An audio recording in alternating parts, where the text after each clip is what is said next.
दिल्ली को भारत का दिल कहा जाता है। भारत के इस दिल में एक ऐसा छेद हो गया है जो कभी नहीं भरा जा सकता।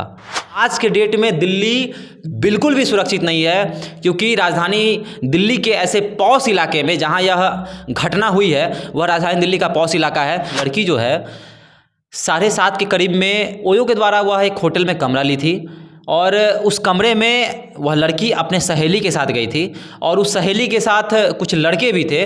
बीच में एक युवक का ध्यान उस पे जाता है जो कि चश्मदीद है अभी के समय में। वह बस पुलिस को फ़ोन करता है कि मैनेजर का कहना है कि लड़की भी नशे के हालत में थी, लड़के जो लड़के जो पहुंचे हुए थे वो भी नशे के हालात में थे और नशे के हालात में यह बकझक हुई है। इनका नाम शालिनी सिंह है और शालिनी सिंह के बारे में पूरा देश जानता है कि वह तेज तर्रार दबंग IPS ऑफिसर रही हैं और उनको यह जाँच सौंप दिया गया है। इस तरह से इस मामले में BJP के एक नेता भी शामिल होने की खबर आ रही है, तो कहीं ना कहीं केंद्र को इसमें हस्तक्षेप करने की आवश्यकता। आप देख रहे हैं मंथन न्यूज बिहार। भारत देश में नारी शक्ति की सुरक्षा और सम्मान के लिए बहुत बड़ी बड़ी बातें की जाती हैं। सरकार से लेकर कई संगठन जो महिलाओं पर काम करती है, उनके सुरक्षा और उनके हक की लड़ाई के लिए काम करती है, वे कई तरह के दावे और वादे करती हैं। लेकिन जब आप इसकी जगमीनी हकीकत देखेंगे तो वो सारी बातें खोखली दिखाई देंगी।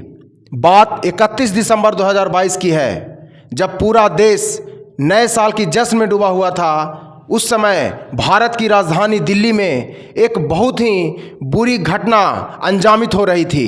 दरअसल सड़क पर स्कूटी से जाती हुई दो लड़कियों को एक 4 व्हीलर ने टक्कर मारा, जिसके बाद एक लड़की तो वहीं पर घायल होकर गिर पड़ी, लेकिन दूसरी लड़की जो चालक थी उसे वह 4 व्हीलर ने अगले 10 किलोमीटर तक घसीटते हुए उसे ले गया।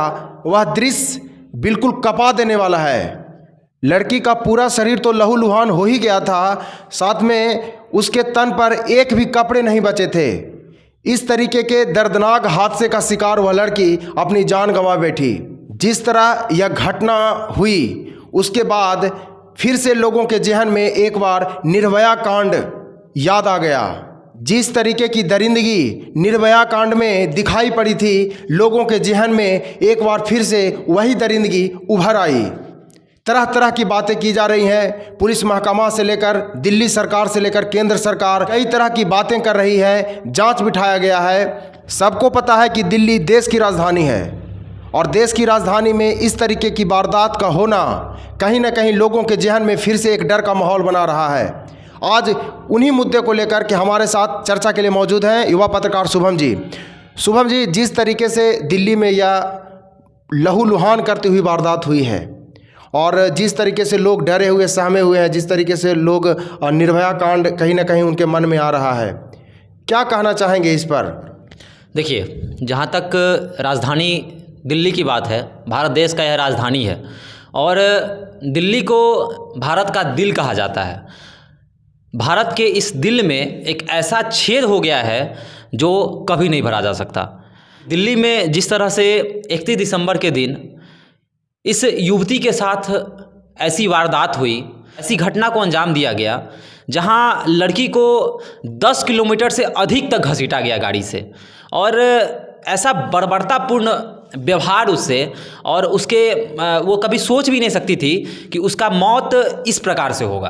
आपने कहा कि दिल्ली देश की राजधानी है और आज के डेट में दिल्ली कितनी सुरक्षित है, तो आज के डेट में दिल्ली बिल्कुल भी सुरक्षित नहीं है, क्योंकि राजधानी दिल्ली के ऐसे पॉश इलाके में जहां यह घटना हुई है, वह राजधानी दिल्ली का पॉश इलाका है। वहां पर हमेशा पुलिस के वैन गश्ती लगाते हैं और इन सब के बीच 31 दिसंबर की रात पुलिस को यह पता है कि 31 दिसंबर को लोग पार्टी करते हैं, एंजॉय करते हैं और उस दिन सबको पता है कि पुलिस की तैनाती अधिक की जाती है, क्योंकि लोग सुरक्षित अपने घर पहुंच सकें, लोग सेफ रह सकें। दिल्ली पुलिस पर दिल्ली की जनता काफ़ी भरोसा करती है, लेकिन इस मामले में दिल्ली पुलिस का उदासीन रवैया, दिल्ली पुलिस का आलसपन यह साफ तौर पर दिखाता है कि जब यह घटना का अंजाम हुआ तो दिल्ली पुलिस उस सड़क पे ही थी, लेकिन दिल्ली पुलिस को इस घटना की भनक भी नहीं लगी कि यह घटना हो चुकी है और दिल्ली पुलिस इस घटना के लगभग 3 से 4 घंटे बाद वहां पहुंचती है और उन्हें तब यह पता चलता है किसी लड़की को 10 किलोमीटर से अधिक तक घसीटा गया है और ऐसी बर्बरतापूर्ण मौत दी गई है जिसकी कल्पना शायद यह देश नहीं कर रही थी। जिस तरीके से 31 दिसंबर की रात में यह घटना घटित हुई है, तरह तरह की बातें सामने आ रही हैं। आखिर हमारे दर्शकों को बताएं कि आखिर उस रात हुआ क्या था। अभी तक जो इन्वेस्टिगेशन हुआ है, चाहे वो मीडिया के थ्रू हो या पुलिस के थ्रू हो, तो अभी तक जो बातें सामने आ रही हैं उसमें यह बातें खुलकर सामने आ रही हैं कि लड़की जो है 7:30 के करीब में एक कमरा ली थी, जो ओयो के द्वारा था। ओयो के द्वारा वह एक होटल में कमरा ली थी और उस कमरे में वह लड़की अपने सहेली के साथ गई थी और उस सहेली के साथ कुछ लड़के भी थे, जहां पर होटल के कमरे में वाद विवाद हुआ।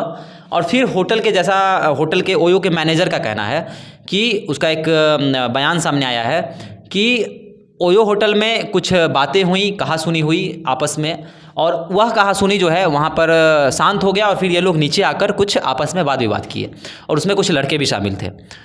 उसके बाद लड़की जो है 2:30 बजे के करीब चेकआउट करती है और चेकआउट करने के बाद वह स्कूटी से अपने सहेली के साथ वापस अपने घर की ओर आती है।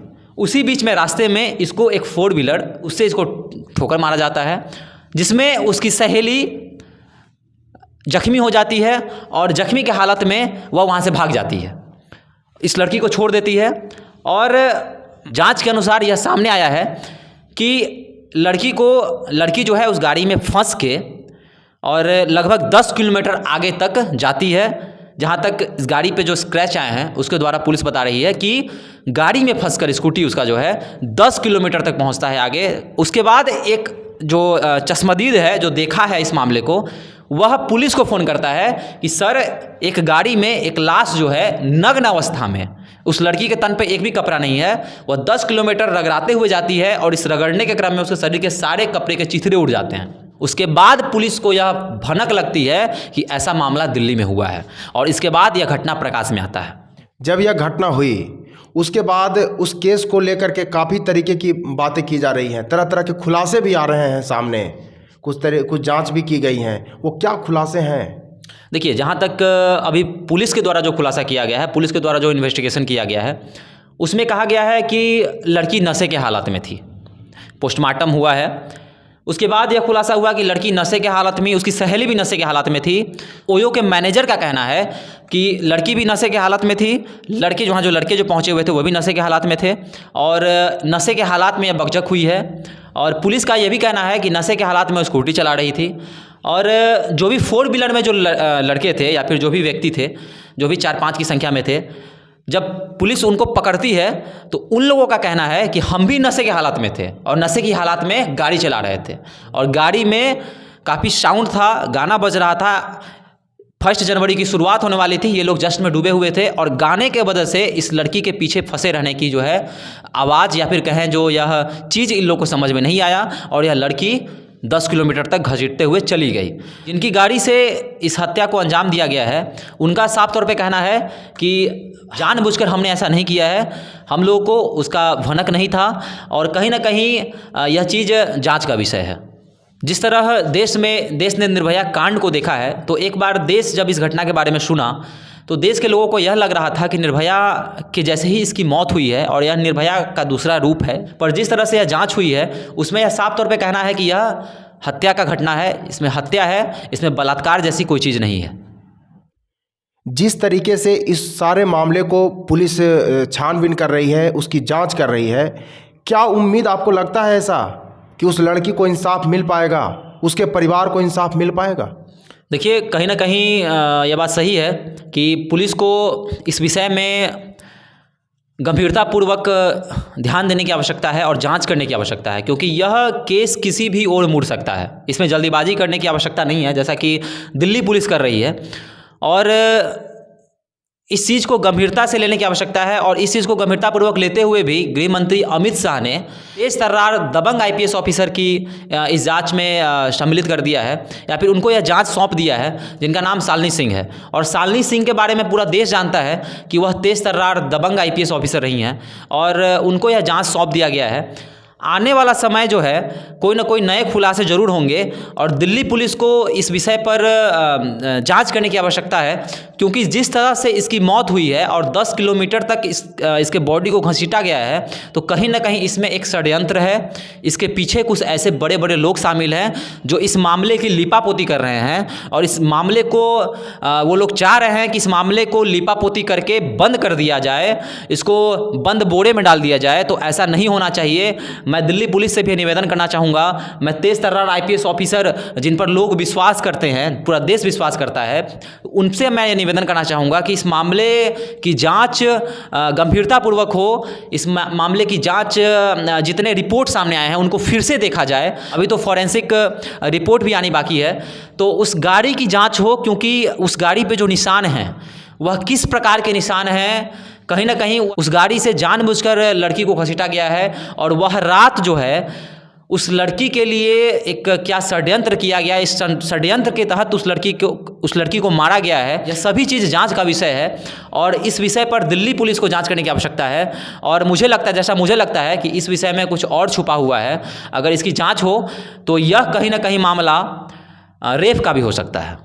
अगर दिल्ली पुलिस अच्छे से जांच करे तो कहीं ना मुझे लगता है कि यह मामला निर्भया के जैसा भी हो सकता है। और पूरा देश इस चीज़ को लेकर आक्रोशित है। दिल्ली में जो दिल्ली पुलिस है वह केंद्र के अधीन आती है और केंद्र सरकार इसमें हस्तक्षेप करे, केंद्र सरकार इसका जांच का विषय है। और जिस तरह से इस मामले में BJP के एक नेता भी शामिल होने की खबर आ रही है, केंद्र दिल्ली पुलिस को आदेश दे कि इस चीज़ को गंभीरतापूर्वक जांच हो।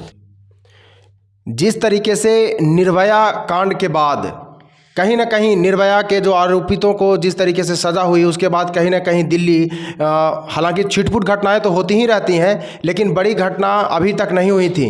लेकिन फिर से दिल्ली में इस तरीके की जो घटना हुई है उससे फिर से दिल्ली वाले डरे हुए हैं। वहाँ रहने वाली लड़कियाँ खुद को असुरक्षित महसूस कर रही हैं। यह तो वक्त बताएगा कि निर्भया कांड में जिस तरीके से आरोपितों को सज़ा होने में देरी हुई, उसको देखते हुए अब इस केस में पुलिस और जिनको इस केस का जिम्मा सौंपा गया है उनके जांच में कितना समय लगता है और इस लड़की और इस लड़की के परिवार वालों को न्याय मिलने में कितना वक्त लगता है, यह तो आने वाला वक्त ही बताएगा। आप इस तरीके के घटनाओं के बारे में, दिल्ली पुलिस की जो विफलता है उसके बारे में क्या कहना चाहते हैं, हमारे कमेंट सेक्शन में बस बताएं। देखते रहें मंथन न्यूज़ बिहार। बहुत बहुत धन्यवाद।